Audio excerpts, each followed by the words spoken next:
Pour mettre en forme la liste des acronymes et des sigles dans votre mémoire de diplôme d'expertise comptable, c'est assez simple. Vous allez sélectionner l'ensemble de votre liste, vous allez sur Insertion, Tableau et convertir le texte en tableau. Pas besoin de faire un tableau et ensuite de le remplir au fur et à mesure en faisant des copier-coller.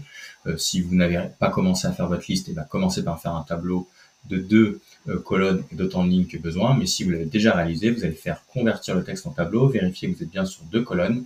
Et pour que Word puisse identifier quelle partie du texte va dans quelle colonne, il faut lui dire par quoi vous avez séparé les deux. Ici, c'était 2 petits points. J'appuie donc sur OK. Et voilà que Word me crée mes 2 tableaux, enfin mon tableau avec mes 2 colonnes.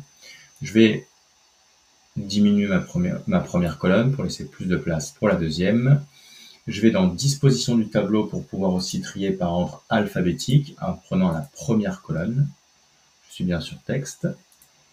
Et ensuite, j'aime bien mettre la première colonne en gras et surtout faire disparaître les bordures de mon tableau. Je me retrouve donc sur une liste parfaitement alignée, très rapide à faire grâce au tableau et qui permet d'avoir bien une distinction entre les sigles et acronymes et les définitions de l'autre côté. Je vous mets le lien d'une vidéo de Gaël qui va vous expliquer justement comment on fait la différence entre sigles, acronymes et abréviations et puis surtout comment utiliser ces sigles et acronymes dans votre mémoire. À la première occurrence, on va écrire le terme entièrement et après cette première occurrence, on pourra utiliser cette fois-ci le sigle et les acronymes, mais c'est normal que dans votre mémoire, il y ait une première apparition de l'intégralité de la définition. Voilà.